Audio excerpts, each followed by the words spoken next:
We have a deal with Iran. Holy crap. Now, early today, President Obama announced a successful negotiation in order to keep Iran from building a nuclear weapon.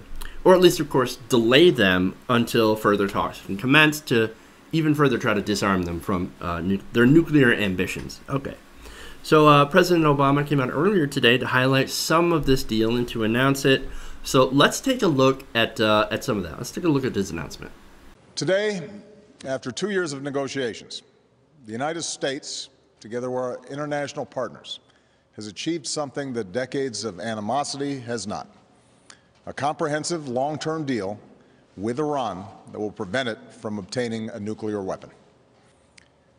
Today, because America negotiated from a position of strength and principle, we have stopped the spread of nuclear weapons in this region. Because of this deal, the international community will be able to verify that the Islamic Republic of Iran will not develop a nuclear weapon. This deal meets every single one of the bottom lines that we established when we achieved a framework earlier this spring.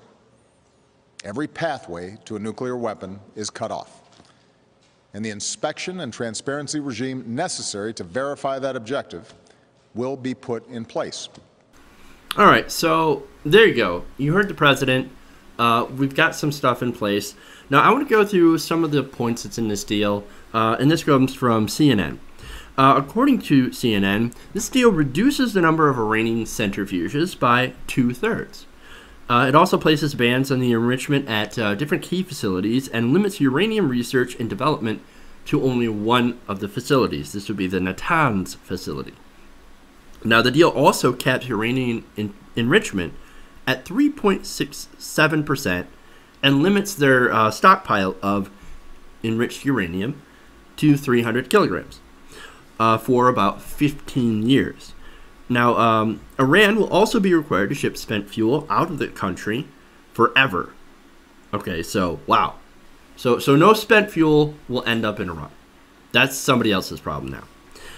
As well as Iran will also have to allow inspections from the IAEA, the International Atomic Agency.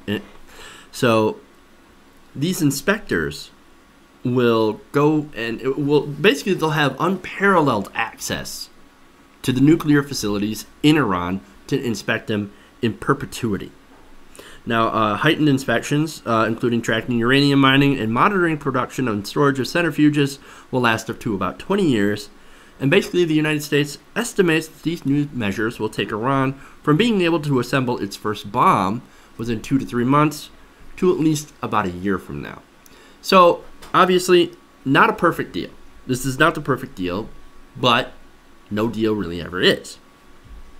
And the fact of the matter is that nobody gets 100% of what they want. That's not exactly a deal. That's actually dictating terms. Now, would it be nice to be able to dictate terms so that we can make 100% sure that they would, basically Iran never touches anything remotely nuclear? Yeah, that'd be awesome. That'd be great. But you know what? That's actually not how negotiation, that's not how diplomacy works, unfortunately. Now, they have agreed to incredibly invasive inspections of their nuclear facilities, and to me, I think that's a good thing. That's a very big core part of the deal. President Obama had said this doesn't rely on trust. This relies on verification.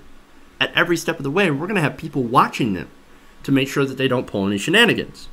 And if they do try shenanigans, well, we have the ability, not just America, but all the other countries that have signed on to this, to snap harsh, incredibly harsh sanctions back into place. That's enough to cripple their economy.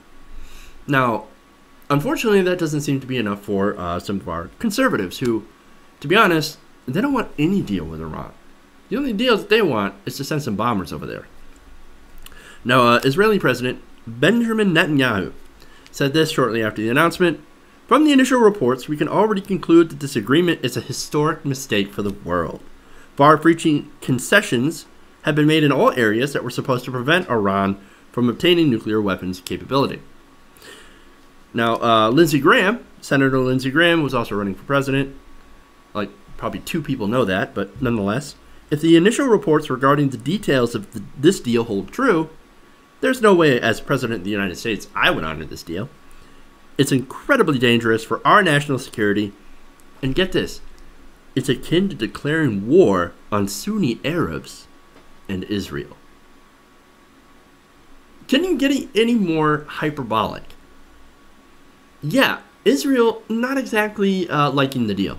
Of course. Benjamin Netanyahu is a hardline right-winger. The only solution that he would like to do is to bomb the shit out of Iran. Now, I can understand why you would be wary in that region. Of course, right? But the whole point of these deals is to make sure that an armed conflict doesn't happen. What do you think an armed conflict is going to do with Iran? It's going to make them go after a weapon even harder. But if we actually do some diplomacy, and actually, at least try to do some diplomacy, and try to give them a little bit, while we get a little bit of, a little bit of security, and we give them a little bit in their, loosening some sanctions and stuff. Well, that's going to help. That's a deal. That's going to try to ensure that they don't get a nuclear weapon. Now, if they do, well, then we're going to have to deal with it. But the whole point of negotiation is so that they don't want to have to seek one of those weapons. So, now Scott Walker. I continue with the conservative reaction to this. Scott Walker tweets out, President Obama's nuclear agreement with Iran will be remembered as one of America's worst diplomatic failures. Ted Cruz. It's a fundamental betrayal of the security of the United States and of our closest allies. First and foremost, Israel. So basically, the entire 2016 Republican field hates it, as we kind of figured they would. A lot of Republicans don't like the deal. There are even some Democrats that don't like the deal. Saudi Arabia hates the deal. Obviously, Israel hates the deal. So, look, it's going to be really interesting when this deal goes to Congress for the final vote, because it still has to go through Congress before it actually becomes a permanent deal, right? And when it goes to Congress, obviously, I hope that it gets debated. I hope that, we can find a way to make diplomacy work instead of the alternative, which would be another disastrous war in the Middle East. Let's try to avoid going that way.